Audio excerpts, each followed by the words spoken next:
మంచిది. ప్రియమైన దేవుని సంగమా, మనకు ఇవ్వబడిన సమయంలో దేవుని యొక్క వాక్యాన్ని మనము ధ్యానం చేద్దాం. నిర్గమాకాండము 17వ అధ్యాయము. నిర్గమాకాండము 17వ అధ్యాయము మొదటి 7 వచనములో ఉన్నటువంటి సారాంశాన్ని మనము ధ్యానం చేయబోతూ ఉన్నాం. ప్రియమైన దేవుని సంగమా, ఈ యొక్క నిర్గమాకాండము 17వ అధ్యాయము మొదటి 7 వచనాలు ఉన్న సారాంశము మనము ఎరుగుదుము. చాలాసార్లు మనము విన్నటువంటి వాక్యమే. మీకు ఒక ఉదాహరణ చెప్పి నేను దేవుని మాటలు చెప్పాలని ఆశ కలిగి ఉన్నాను. మీ అందరూ కూడా తలలెత్తుకుంటే, ఒకరోజు సాతాను అపవాది, ఒకరోజు అంటే ఎప్పుడంటే కరోనా టైంలో. ఎప్పుడండి? కరోనా టైం తెలుసు కదా మనందరికీ. కరోనా టైంలో సాతాను దేవుని దగ్గరికి వెళ్ళి ఎలాగ అన్నాడట. ఇది కరోనా టైంలో జరిగిన సంఘటన, ఈ మధ్యలో అనుకున్నాను. దేవునితో ఏమన్నాడో తెలుసా? అపవాది వెళ్ళి,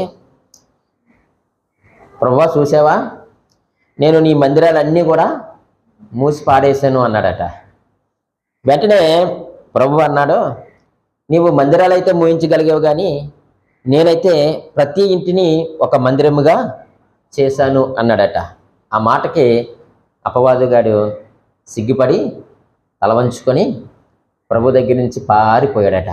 ఇప్పుడు చెప్పండి, మన యొక్క ఇల్లు మందిరంగా ఉందా? అది ఈరోజు మనకి ప్రశ్న. మీరు ఆలోచన చేసుకోండి. ఎందుకో దేవుడి తలంపు నాకు ఇచ్చాడు, మీ ముందు ఉంచాలని నేను ఆశపడ్డాను.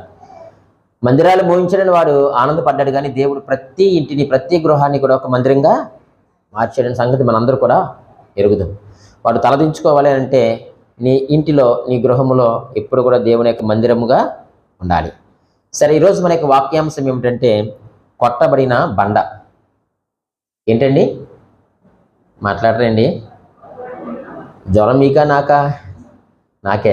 కొట్టబడిన బండ. ఈ భూమి మీద మానవ జీవితము ఒక యాత్ర లాంటిది కదండి. మానవ జీవితం ఏంటి చెప్పండి? యాత్ర లాంటిది. చనిపోయినప్పుడు కానీ, లేక ఆదరణ కొడుకులో కానీ తప్పనిసరిగా మాటలన్నీ కూడా సేవకులు బోధిస్తారు. అలాగనే దేవుని యొక్క వాక్యములో కూడా అవి రాయబడి ఉన్నాయి. అంటే ఈ లోకంలో మనం ఏం చేస్తున్నాం ఇప్పుడు చెప్పండి? యాత్ర చేస్తున్నాం.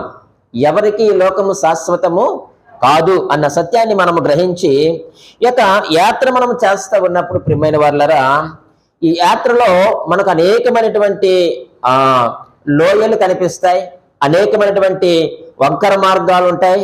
వాటిలో మనము ప్రయాణము చేయవలసి ఉంటుంది. అవేమి మనకు సౌకర్యంగా ఉండవు. ఎలాగుంటాయంటే చాలా అసౌకర్యంగా ఉంటాయి. అటువంటి పరిస్థితుల్లో మనం ఏమైపోతామంటే కృంగిపోతాం. అరే, ఈ మార్గాన్ని నేను ఎలా దాటాలి, ఈ మెట్టలు ఎలా దాటాలి, ఈ లోయలు ఎలా దాటాలి, ఈ వంకర మార్గాన్ని నేను ఎలా జయించాలి అని చెప్పి మనం ఏమైపోతామయ్యానంటే మనము కృంగిపోతూ ఉంటాం. ప్రియమైన వాళ్ళరా, కృంగిపోవడమే కాదు, కొన్ని మార్లు ఈ యొక్క జీవిత యాత్రలో మనము విసుగు చెందేటువంటి పనులు కూడా మనము చేస్తూ ఉంటాం. ఆ కలిగిన చిన్న చిన్న వాటిని బట్టి త్రోవను విడిచి మనము బయటికి వెళ్ళేటువంటి ప్రమాదం ఉంది. ఇక్కడ నేను వెళ్ళలేనులే, నేను ఆగిపోతాను, ఎందుకు వచ్చిందని చెప్పేసి మనము నిరుత్సాహానికి లోనైపోతూ ఉంటాం. ఇక్కడ ఒక మాట మీకు జ్ఞాపకం చేస్తా. యాత్రను ప్రారంభించిన వాడు ఎవరు?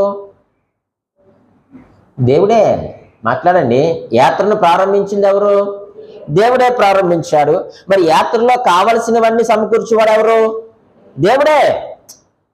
ఇప్పుడు ఆయనే మనకి యాత్రను ప్రారంభించాడండి, జెండా ఊపాడండి. ఇప్పుడు యాత్రలో మనం పరిగెడుతున్నాం, పరుగ పందులో మనం ఉన్నాం. ఈ యాత్రలో మనం వెళ్తా ఉన్నప్పుడు ఆ వంకర మార్గాలు వస్తాయి, లోయలు ఉంటాయి, మెట్టలు ఉంటాయి, ముళ్ళు ఉంటాయి, భయంకరమైనటువంటి త్రోవలు ఉంటాయి. నీకు విసుకొచ్చింది, అలసిపోయావు, కృంగిపోతున్నావు. మరి యాత్ర ప్రారంభించినటువంటి దేవుడు నీకు అవసరతలు అన్నీ సమకూరుస్తాడు కదండి. మనం పాత నిబంధనలో భక్తులు చూసినా, కొత్త నిబంధనలో భక్తులు చూసినా వారందరూ కూడా ఎవరంటండి? యాత్రికులే అన్నాడు. కావాలంటే మీరు చదవండి, హెబ్రీయులకు రాసిన పత్రిక 11వ అధ్యాయము 13వ వచనం ప్రకారముగా పాత నిబంధన భక్తులందరూ కూడా ఎవరట? యాత్రికులే అన్నాడు. హెబ్రీ 11:13 మీరు జస్ట్ చూస్తూ ఉండండి. రెండవదిగా పేతురు రాసిన మొదటి పత్రిక 2వ అధ్యాయము 11వ వచనం ప్రకారంగా ఆయన ఏమన్నాడంటే, వాళ్ళే కాదు ఆయన మనమును కూడా ఈ లోకంలో ఎవరు చెప్పండి? యాత్రికులమే. మనమందరము కూడా యాత్రికులమే. ఈ యాత్రలో మీరు భయపడకండి. అవి భౌతికమైన శారీరక పరమైనటువంటి ఎన్నో ఇబ్బందులు మీకు వస్తాయి. వాటిని గురించి మీరు చింతించొద్దు. యాత్ర ప్రారంభించిన వాడే మీకు వనరులను కూడా ఏం చేస్తారు చెప్పండి? సమకూర్చేటువంటి దేవుడు అని చాలా స్పష్టంగా దేవుని వాక్యం ద్వారా తెలియజేస్తా ఉన్నాడు. అయితే దేవుడు యాత్రలో అనుగ్రహించినటువంటి ఒక వనరు ఉందండి. ఆ వనరును మనం ఏం చేయాలి చెప్పండి? వాడుకోవాలి. మనకు అది వాడుకోవడం రావాలి. ఏంటి ఆ వనరు అని అంటే, ప్రియమైన వాళ్ళరా, ఆ యొక్క 17వ అధ్యాయంలో మనం చదివిన 7 వచనాల్లో మనకు కనిపిస్తుంది. ఇదే సందర్భమును అపోస్తలుడైనటువంటి పౌలు గారు కూడా కొరింథీయులకు రాసినటువంటి మొదటి పత్రిక ఈ మాట చదువుదాం. 10వ అధ్యాయము 4వ వచనంలో వివరించాడు ఆయన.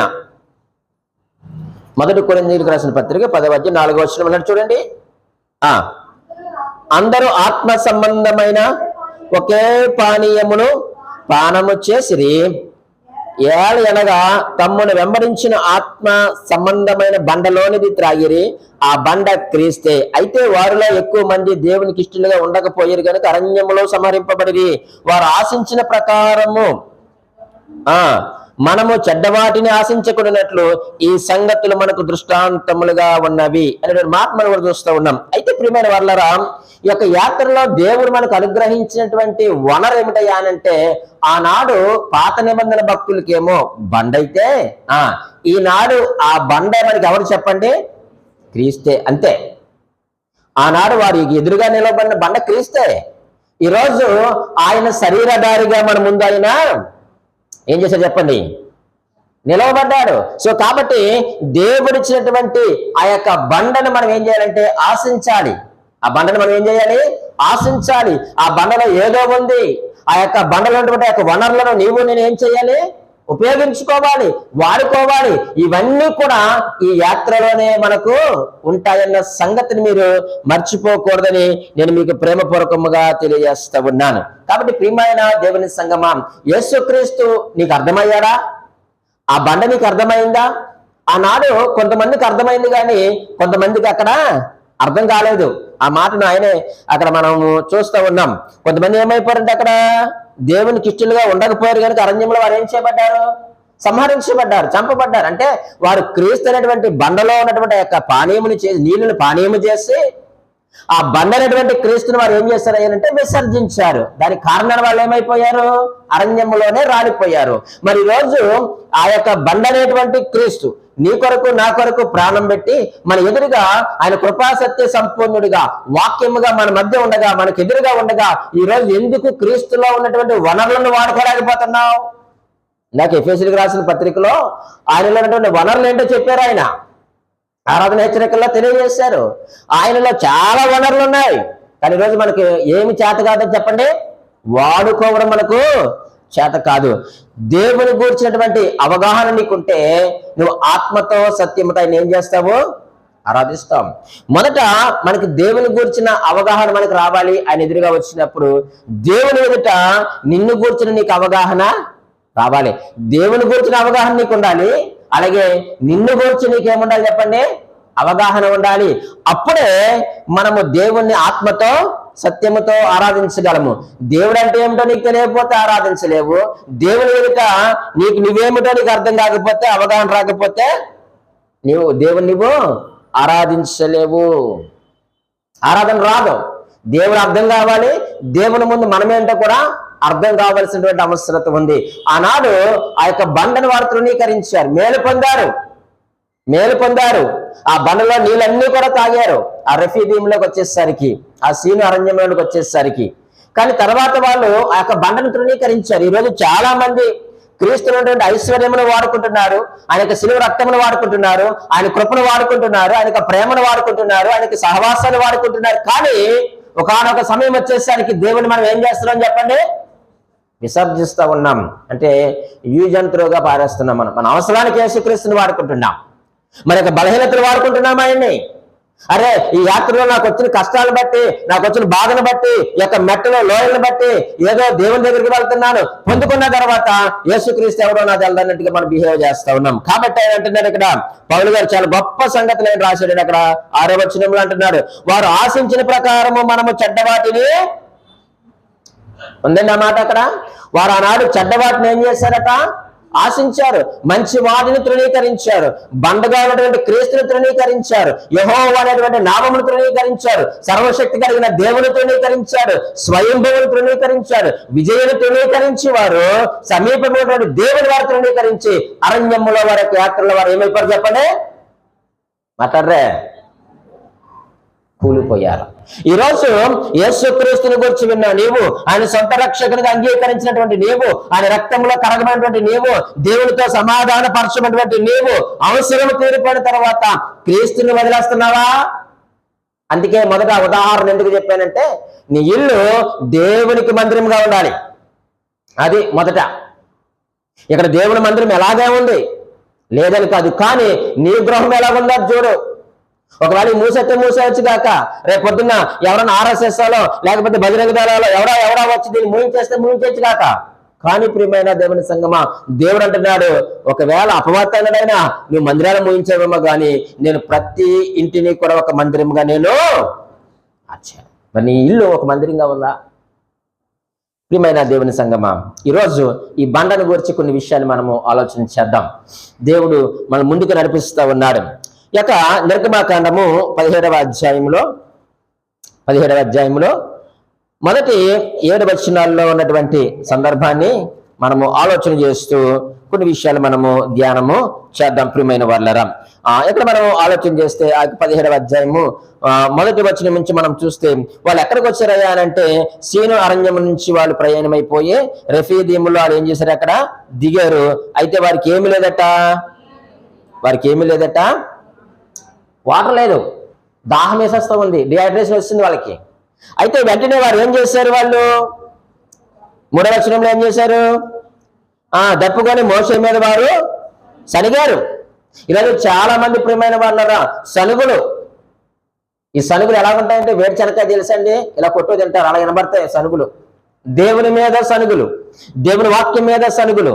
ఒకవేళ మనుషుల మీద సనిగితే సనగండి, ఆ సనుగుకి ఏం పోయింది కానీ వీళ్ళు ఎవరి మీద సనుగుతున్నారట, దేవుని మీద. అలాగే ప్రియమైన వాళ్ళరా మోషే మీద కూడా వారు ఏం చేస్తున్నారు, సనుగుతున్నారు. అయ్యా మోషే, ఎందుకు మమ్మల్ని ఐగుప్తులను తీసుకొచ్చావు నువ్వు, మమ్మల్ని మా పిల్లలను నువ్వు చంపడానికా? అరే వీళ్ళు ఇక్కడికి వచ్చేసరికి మధ్యలో దేవుడు అద్భుతాలు ఏమీ చేయలేదా? వాళ్ళకి చేసేది కదండి, అంతకు ముందే కదండి వారు ఎర్ర సముద్రాన్ని దాటారు. ముందు చూస్తే సముద్రం ఉందండి, వెనక చూస్తే శత్రువులు ఉన్నారండి. అటువంటి పరిస్థితుల్లో ఆ దేవాది దేవుడు, అన్ని నామముల కంటే పై నామము కలిగినటువంటి ఆ దేవుడు వారి జీవితాల్లో గొప్ప కార్యాన్ని చేయలేదండి? చేసినాడు కదా. శత్రువుల చేతిలో చిక్కకుండగా, నీటిలో మునిగిపోకుండగా దేవుడు తన యొక్క కర్రను ఎత్తినప్పుడు ప్రియమైన వాళ్ళరా ఆ యొక్క ఎర్ర సముద్రము 2గా చీల్చివేయబడింది. అది చక్కగా గోడగాది ఏమని చెప్పండి, నిలిచినప్పుడు ఆ యొక్క మార్గంలో వారు నడిచారు. ఆ ఒడ్డుకు వచ్చిన తర్వాత వారు దేవుని స్తుతించారు. వాళ్ళు ఒక అద్భుతమైనటువంటి కీర్తన వారు 15వ అధ్యాయంలో పాడారు. అరే ఏదో గొంతు ఎండింది, కొంచెం ఎండగాసింది, అంత మాత్రాన్ని నువ్వు సనగాల దేవుని మీద? ఏమో దేవుని పరీక్షిస్తున్నారేమో, ఈ మార్గంలో యాత్రలో ఈ అరణ్యంలో దేవుని పరీక్షిస్తున్నారేమో. ముందే కదా, కొన్ని దినాలకు ముందే కదా నువ్వు ఎర్ర సముద్రాన్ని దాటావు. కానీ ఎందుకు నువ్వు ఇక్కడ దేవుని మీద మోషే మీద నువ్వేం చేస్తా ఉన్నావు, సనుగుతా ఉన్నావు అని ప్రియమైన వాళ్ళరా మోషే మీద వారు తిరుగుబాటు చేశారు. అయితే దేవుడు మోషేతో మాట్లాడినప్పుడు ఏమన్నాడంటే, నీ ఎదుట ఏమని చెప్పండి, 6వ వచనంలో అంటున్నాడు, ఇదిగో అక్కడ హోరేబులోని బండ మీద నేను నీకు ఎదురుగా నిలిచేదను అన్నాడు.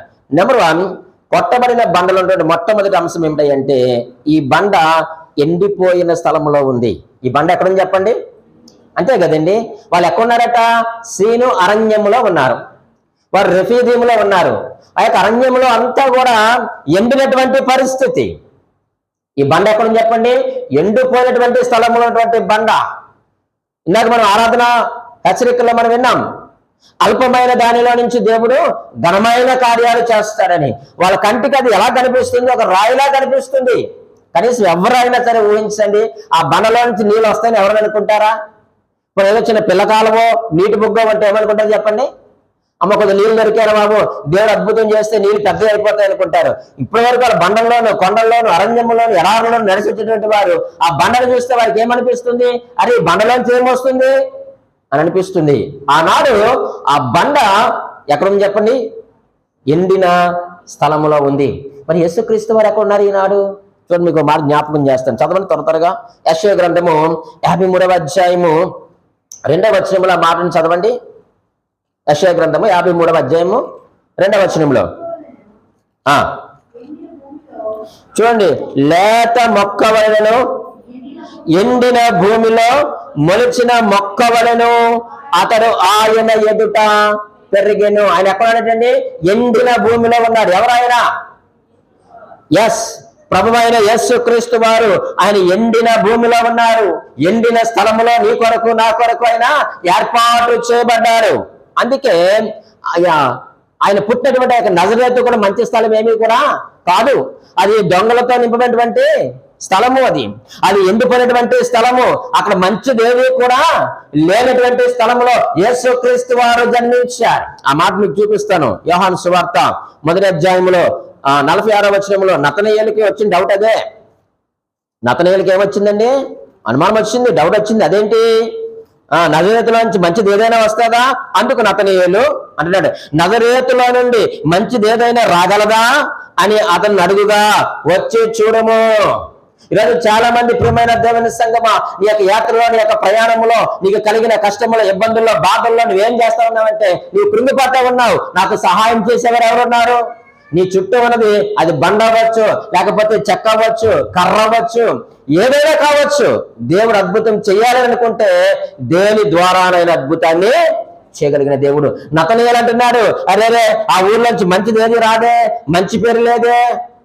ఈరోజు నిన్ను నన్ను కూడా చాలా మంది అలాగ అనుకుంటారు. మనుషుల వైపు నువ్వు చూడద్దు, నువ్వు దేవుని మీద నువ్వు ఆధారపడు. ఈ సృష్టి అంతా దేవుని మీద ఆధారపడింది. మరి నువ్వు ఎవరి మీద ఆధారపడుతున్నావు?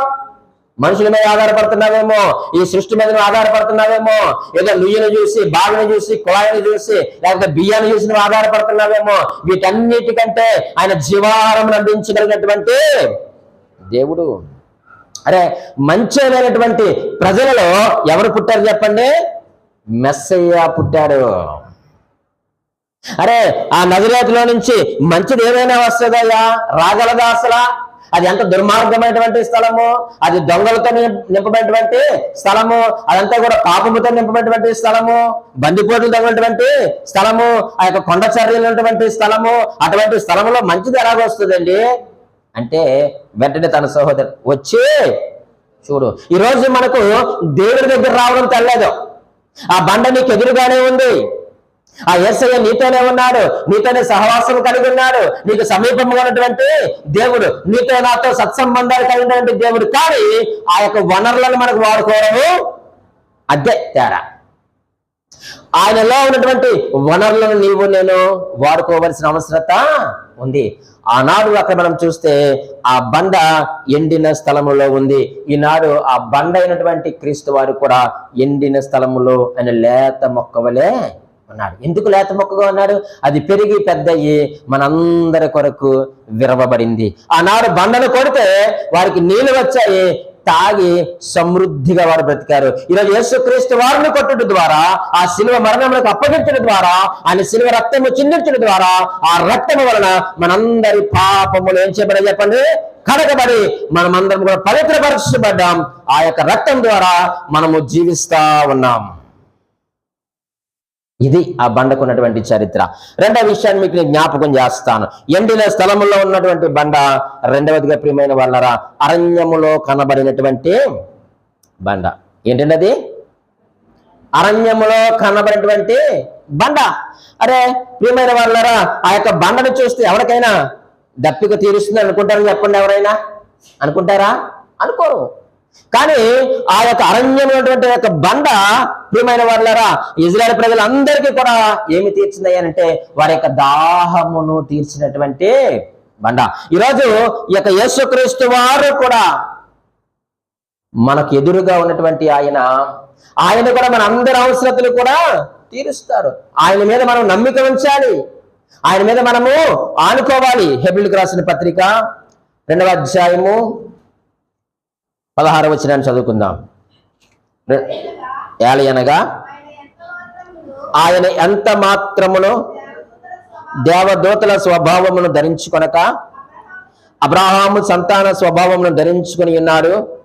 కావున ప్రజల పాపములకు పరిహారము కలుగు చేయుటకై దేవుని సంబంధమైన కార్యములలో కనికరమును నమ్మకమును గల ప్రధాన యాజకుడగు నిమిత్తము అన్ని విషయములలో ఆయన తన సహోదరుల వంటి వాడు కావలసి వచ్చెను. తాను శోధింపబడి శ్రమ పొందిన గనుక శోధింపబడి వారికి సహాయము చేయగలవాడే ఉన్నాడు. ఆ బండ దప్పిక తీరుస్తుందా అని ఆ రోజు వారి యొక్క ఆలోచనలు ఉంటాయి. ఈ రోజు కూడా చాలా మంది ఏంటంటే, ప్రియమైన వాళ్ళరా, యేసుక్రీస్తుని నమ్మితే నాకు లాభం ఏంటి, ఆ యేసుక్రీస్తు దగ్గరకు వస్తే నాకు లాభం ఏంటి అని మనం ఆలోచన చేస్తూ ఉంటున్నాం. కాబట్టి 17వ వచనంలో అంటున్నాడు, కావున ప్రజల పాపములకు పరిహారము కలుగుటకై దేవుని సంబంధమైన కార్యములలో కనికరమును నమ్మకమును గల ప్రధాన యాజకుడగు నిమిత్తము అన్ని విషయములలో ఆయన తన సహోదరుల వంటి వాడాయను. ఈ రోజు ఆ యొక్క క్రీస్తు అనేటువంటి బండను ఆశ్రయిస్తే, ఆ బండ వైపు నువ్వు చూస్తే, ఆ బండ దగ్గరకు నువ్వు వస్తే, ప్రియమైన వాళ్ళరా, తన యొక్క ప్రజల పాపములన్నీ కూడా పరిహరించడానికి ఆ బండ ఉంది. ఈరోజు చాలా మందికి క్రీస్తు అర్థం కావడం లేదు.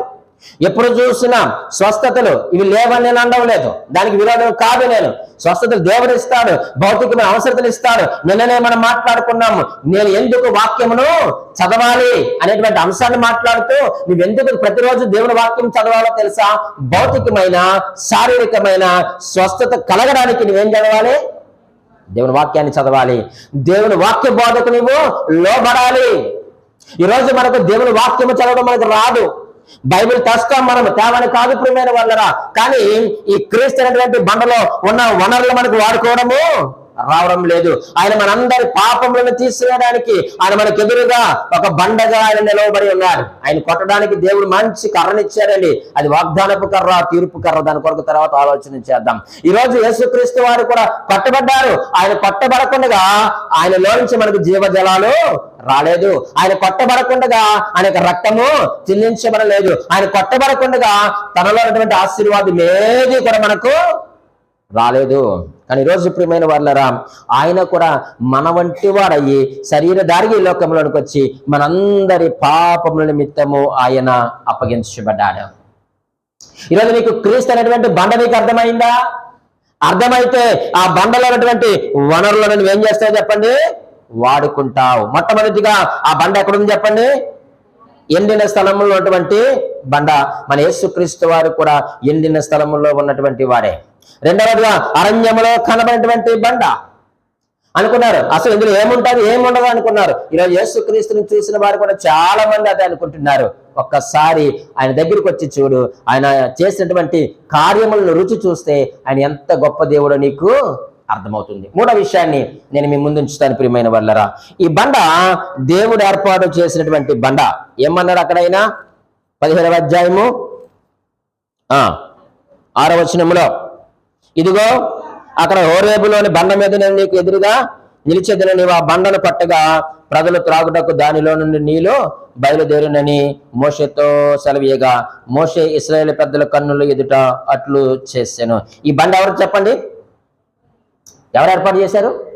దేవుడు ఏర్పాటు చేశాడు. ఈరోజు బండ అనేటువంటి క్రీస్తుని ఎవరు ఏర్పాటు చేశారు? దేవుడు ఏర్పాటు చేశాడు. కాబట్టి ప్రియమైన వాళ్ళరా, ఆనాడు మోషేకు కూడా తెలియదు ఎదురుగా బండ ఉంటుందని, ఆ బండలో నీళ్లు ఉంటాయని, ఆ బండ ఇశ్రాయేలుల యొక్క దప్పికను తీరుస్తుందని ఎవరికి తెలియదు? మొదట మోషేకు కూడా తెలియదు. దేవుడు చెప్పాడు, అయ్యా మోషే, వారు అలాగే సరుగుతారు కానీ ఎదురుగా నువ్వు హోరేబు దగ్గరికి రా, ఎదురుగా నేను ఆ బండ మీద ఉంటాను, ఆ బండ మీద నేను ఉన్నాను. ఇది దేవుడు ఏర్పాటు చేసినటువంటి బండ. మరలా హెబ్రీయులకు రాసిన పత్రిక 5వ అధ్యాయము 5వ వచనాన్ని మనం చదువుదాం. 5వ అధ్యాయం 5వ వచనం. అటువంటి క్రీస్తు కూడా ప్రధాన యాజకుడుకు తను తానే మహిమపరచుకొనలేదు గాని, నీవు నా ప్రియకుమారుడువు, నేను నిన్ను కని ఉన్నాను అని ఆయనతో చెప్పిన వాడే ఆయనను మహిమపరచెను. దేవుడు ఏర్పాటు చేసినటువంటి యేసుక్రీస్తు వారిని ఎవరు మహిమపరిచారట? దేవుడే. ఈరోజు ఆ బండను ఏర్పాటు చేసి ఆ యొక్క బండను మహిమపరిచింది ఎవరు? దేవుడే. ఆ బండలో నుంచి అద్భుతాన్ని చేసింది ఎవరు? దేవుడే. ఈరోజు యేసుక్రీస్తుని నీకు నాకు అనుగ్రహించి ఆయన మహిమపరిచింది ఎవరు? దేవుడే. ఆయన సిలువకు అప్పగించింది ఎవరు? దేవుడే. ఆయన మరణం నుంచి 3వ దినమున తిరిగి లేపింది ఎవరు? దేవుడే. ఆయన కుడి పార్శ్వమందు కూర్చుని పెట్టుకుంది ఎవరు? దేవుడే. ఎవరి కొరకయ్యా ఇదంతాను? నీ కొరకు నా కొరకే కదా. నువ్వే బండనైతే వెంబడిస్తున్నావో, ఈ యాత్రలో నీ ఎదురుగా ఏ బండ అయితే ఉందో ఆ బండ క్రీస్తే. అతడు తండ్రి చేత ఏం చేయబడ్డాడు చెప్పండి? నియమించబడినటువంటి బండ. ఆ బండ క్రీస్తే అని పౌలు గారు నొక్కి వక్కాలిస్తా ఉన్నాడు. ఆయన దేవుని చేత ఏర్పాటు చేయబడిన వాడు. అందుకే నిర్గమాకాండము 17వ అధ్యాయం 5వ వచనములు అన్నాడు, నేను ఇచ్చు కర్రతో కొట్టు. ఏమన్నాయినా? నేను ఇచ్చేటువంటి కర్రతో నువ్వేం చేయాలి? ఆ బండను కొట్టు. ఆ బండ పైన నేనున్నాను, నీకెదురుగానే నా బండ పైన ఉన్నాను. నేను నీకు ఇచ్చేటువంటి కర్రతో నువ్వు కొట్టు. ఆ కర్ర అది తీర్పు కర్ర, అది వాగ్దానపు కర్ర. నువ్వు ఎలా వాడుకుంటావా ఆ కర్రది?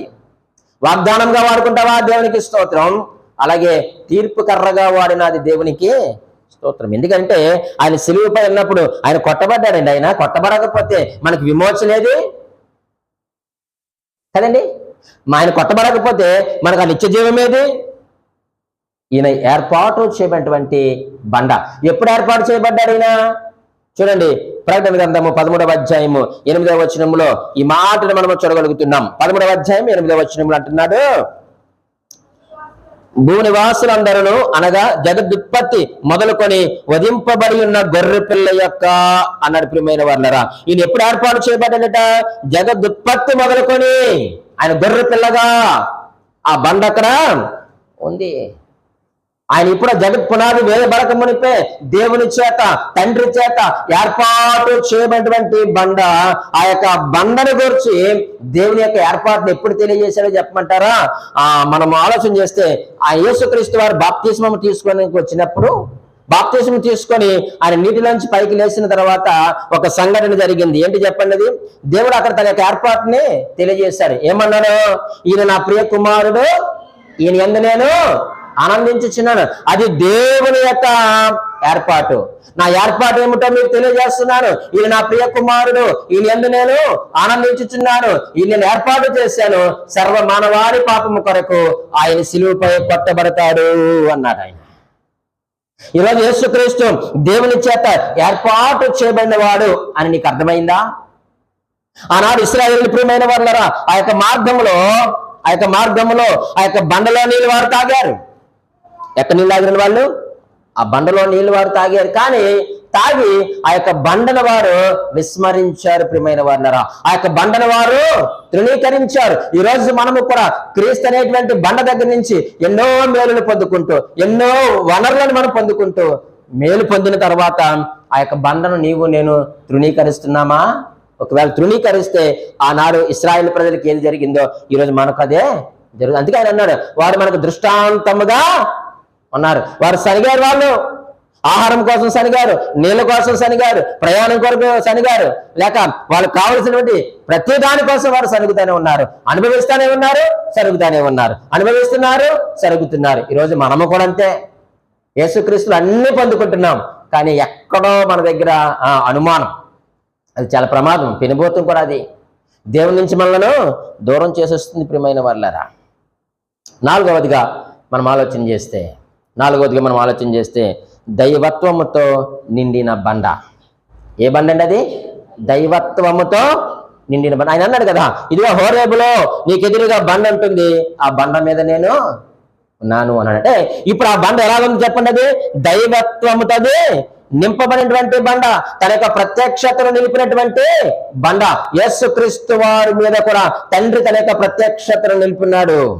చదవండి, కొలసీలకు రాసిన పత్రిక 2వ అధ్యాయము, కొలసీలకు రాసిన పత్రిక 2వ అధ్యాయము 9వ వచనంలో ఇలాగ రాయబడి ఉంది, ఏలయనగా దేవత్వము యొక్క సర్వ పరిపూర్ణత శరీరముగా క్రీస్తునందు నివసించుచున్నది. చూడండి ప్రియమైన వారులారా, ఎంత చక్కని మాట తెలియజేస్తున్నారు ఆయన. ఏలయనగా దేవత్వం యొక్క సర్వ పరిపూర్ణత ఎవరి శరీరం ఉందంట? అది ఆ యొక్క బండలో ఉంది. దేవుని యొక్క దైవత్వము క్రీస్తులో ఉంది. ఆ యొక్క క్రీస్తులో ఉన్నటువంటి ఆ యొక్క ప్రత్యక్షతను, ఆ యొక్క దైవత్వం మనం ఏం చేయాలి చెప్పండి, అర్థం చేసుకోవాలి. మనం నిరర్ధకం చేసుకుంటున్నాం, మనం వ్యర్థం చేసుకుంటున్నాం. ప్రియమైన వాళ్ళరా, ఆ బండ దైవత్వముతో నిన్నటువంటి బండ, ఆ యొక్క బండలో దైవత్వం నిలిచి ఉంది. ఆయనే దేవుడు. ఇక అంటున్నాడు ప్రియమైన వాళ్ళ మంచి మాట. అది దేవత్వం యొక్క సర్వ పరిపూర్ణత శరీరముగా ఎవరిలో ఉందటండి, క్రీస్తునందు నివసించుచున్నది. ఈ రోజు ఆ యొక్క క్రీస్తు అనేటువంటి బండను స్వీకరించు. ఆ బండలో ఉన్నటువంటి ఆ యొక్క దైవత్వమును లేక దేవత్వమును, పరిపూర్ణతను, పరిశుద్ధతను, యథార్థతను, నీతిని, న్యాయమును, ప్రేమను, సమస్తమును ఏం చేయాలి చెప్పండి, దాన్ని స్వీకరించాలి. ఆ దైవత్వం అయినటువంటి బండను మనం ఈరోజు తృణీకరిస్తున్నామేమో. అందుకే దేవుడు నీ ఇంటినే మందిరంగా మార్చాడట. నీ ఇంటినే దేవుడు మందిరంగా మార్చాడు. మీరు అనొచ్చు, అయ్యారు మందిరంగా మా ఇంటిని మార్చాడు కాబట్టి మేము చర్చకి రావాల్సిన లేదా? రాకపోయినా తప్పే. ఎబ్రిలికి రాసిన పత్రిక అంటాడు కదా, మీరు సంఘముగా సహవాసముగా కూడుట మానవద్దు అన్నాడు. మీరు ఐక్యతగా సహవాసం కలిగి ఉంటే దుష్టుడు మీ పైన ఏమి చేయలేడు, దాడి చేయలేడు. వారికి మీరు అవకాశము ఇచ్చిన వారు కాదు. కాబట్టి మీరు సంఘముగా సహవాసముగా మీరు ఉండాలి అన్నాడు. ప్రియమైన చూడండి, యోహాను రాసిన పత్రిక మొదటి పత్రిక 2వ అధ్యాయము 18వ వచనంలో ఇలాగ రాయబడి ఉంది. చిన్నపిల్లలారా, ఇది కడవరి గడియ, క్రీస్తు విరోధి వచ్చినని వింటిరి కదా. ఇప్పుడును అనేకులైన క్రీస్తు విరోధులు బయలుదేరి ఉన్నారు. ఇది కడవరి గడియ అని దీని చేత తెలుసుకొనిచున్నాము అన్నాడు. ప్రియమైన వాళ్ళరా, 22లో కూడా మంచి మాట అంటున్నాడు కదా, యేసు క్రీస్తు కాడని చెప్పువాడు తప్ప ఎవడు అబద్ధికుడు అన్నాడు. తండ్రిని కుమారుని ఒప్పుకొనని వీడే క్రీస్తు విరోధి. యేసు క్రీస్తు ఉన్నటువంటి ఆ యొక్క దైవత్వాన్ని ఒప్పుకోకపోతే, ఆ యొక్క దైవత్వాన్ని అంగీకరించకపోతే, లేక అర్థం చేసుకోలేకపోతే ప్రియమైన వాళ్ళరా, వారు క్రీస్తుకి ఎవరట, విరోధులు. ఈరోజు నువ్వు దేవునికి విరోధిగానే ఉన్నావా? నీ విరోధిగా ఉన్నావంటే అర్థం ఏంటో చెప్పమంటారా? ఆయనలో ఉన్నటువంటి దైవత్వాన్ని నీవు అర్థం చేసుకోలేదని అర్థం. ఆ యొక్క సర్వ పరిపూర్ణత నీకు నాకు అర్థం కాకపోతే మనమందరం ప్రియమైన వాళ్ళరా క్రీస్తుకి ఎలాగుంటాం చెప్పండి, మనము విరోధులుగా ఉంటాం. క్రీస్తుకి విరోధులుగా మనం ఉంటే అపవాదితో పాటు కూడా ఎక్కడ వేయబడతాం, మనము అగ్నిగుండములో మనము వేయబడతాం.